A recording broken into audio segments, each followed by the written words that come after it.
So TGIF, everyone, it's Friday, and I hope everyone has had a great week and looking forward to a wonderful weekend. I'm almost 4 years with my 2016 Honda Accord, and I've got 53,844 miles. And so I thought I'd do kind of a review on the car. Why did I buy the car?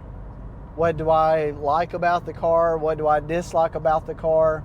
If I had it to do all over again, would I still buy this car? So 2016, Honda did a refresh, which means they redesigned the front bumper, the rear bumper. They came out with some new 19-inch wheels for the Sport, the Touring Edition, which were really sharp and just really completed the look of the car to me. It really gave it more of a Mercedes type look. So it was very elegant yet sporty and very practical looking. And so I really liked the design and styling of the car. Honda has such a really good reputation for having reliable cars. That was another serious consideration. Excellent fuel economy. Again, very practical because they're very roomy, they're spacious. Insurance is very affordable for these cars. And the price point, for what you're getting, it was definitely worth the money. And so those were some of the reasons why I picked the 2016 Honda Accord to begin with. What are some of my favorite features of the car? Styling. The 10th generation Honda Accord is out now, and I still like the 9th gen. I think the 9th generation Honda Accord, it doesn't look dated at all to me, even though, the car was out for a long time, or that body style of the 9th generation was out for a long time. It still looks good. Again, the fuel economy, I've seen as much as 42 miles per gallon in this car. So the fuel economy is really hard to beat. And it's very spacious, very roomy. I've had, my parents ride with me in the back of the car, and plenty of leg room for me and my wife up front, them in the back. So that's been a really bonus, with the car as well. If I could change a couple of things with the car, I wish a lot of the features on the new 10th generation would have been available on the Sport model for the 9th generation. Example, the push button start, as well as the keyless entry. What I'm referring to with that is you can just leave the key fob in your pocket, touch the door handle, and it unlock. I really wish my car would have had those features. Excuse me.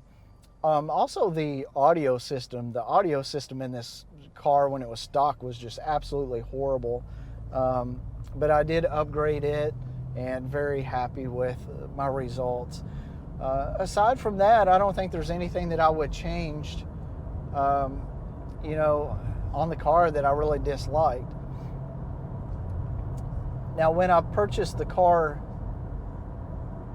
since I purchased the car new, have I had any issues or problems with the car? Only a few, but they've been fairly minimal. At about 26,000 miles, I had some condensation build up in one of the fog lights in the car. I took it to the dealership and they replaced it under warranty. No issues. Germain Honda's where I bought the car, and they've just been amazing to deal with. Probably about 38,000 miles. Probably about 39,000 miles. The daytime running light on the passenger side went out, and to fix that, you have to replace the entire headlight, which requires removing the front bumper. That was going to be almost $700 for the dealership to replace that. It was out of warranty at 36,000 miles, so that was going to be out of pocket. It wasn't that big of a deal to me, so I just unplugged the connector on the passenger side and on the driver's side so that both of them matched. Neither one of them worked, so I was content and fine with that. Around, I want to say probably about 43,000 miles, somewhere in that area, the battery died. I think that's my fault though, because I put an aftermarket stereo in the car, and it's a 900 watt audio system, and I tend to use all 900 watts, and so I think that's what killed the factory battery. So I ended up replacing that.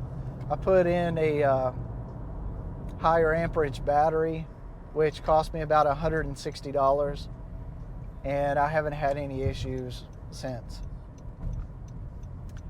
The last issue that I ran into with the car was about 900 miles ago.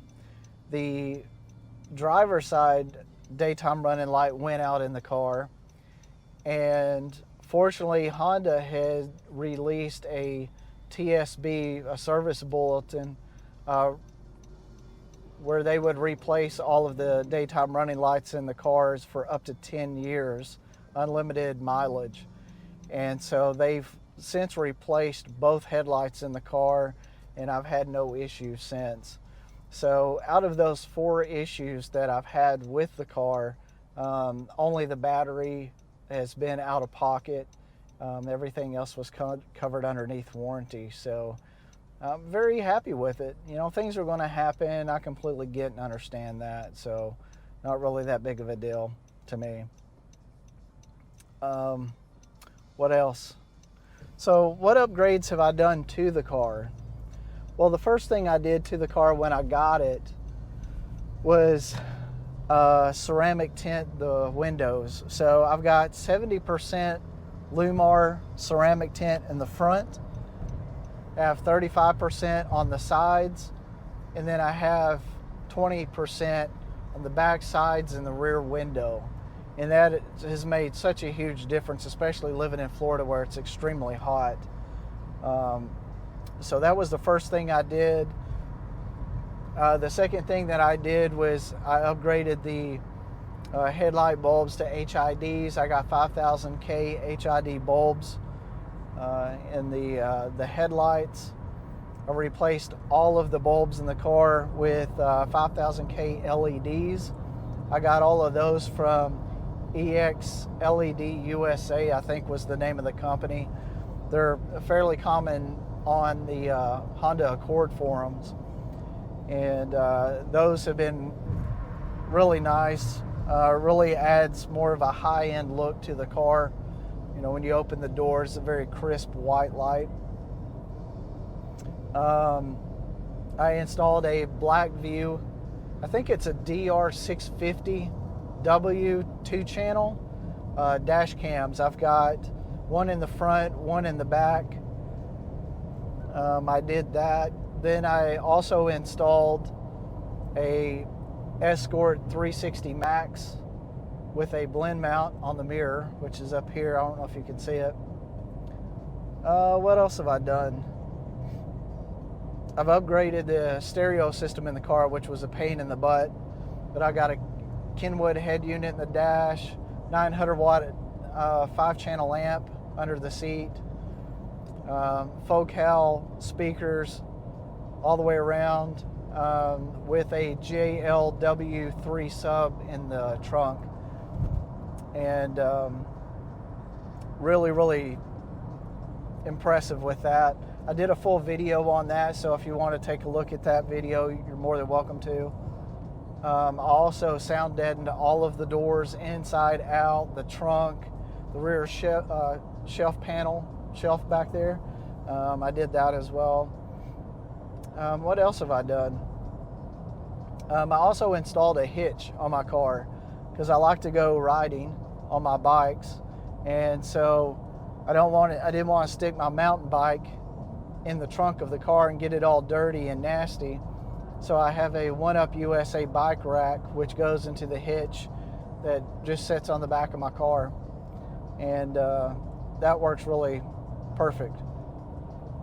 Other than that, I think that's about it as far as all the upgrades that I've done. If I had it to do over again, would I buy this car? Absolutely. The car has been, an excellent vehicle. Like I said, it's been very reliable. I've gotten great gas mileage with it. Most times when I walk away from the car, I'll turn around and I'll look back at it. I still like the design and the look of the car, One thing I don't like, I should mention, is the CVT transmission. If you're just putting around, it's fine, but if you need to, throttle it down on the interstate or something like that, you know how CVTs do, they just wind out and they just stay there, and that drives me absolutely nuts. But aside from that, it's been a good car. I've been very happy with it. If anybody has any questions or anything about the car, feel free to ask. But if I had it to do over again, yeah, I would certainly buy it. And I plan on probably keeping it for another couple years, actually. So I'm just that satisfied with it. So let me know what your thoughts are. And if you have one, are you happy with your car? Are you happy with your purchase? So that's about all I've got for today. I hope everyone has a wonderful weekend, and see you on the other side. All right, take care. Bye.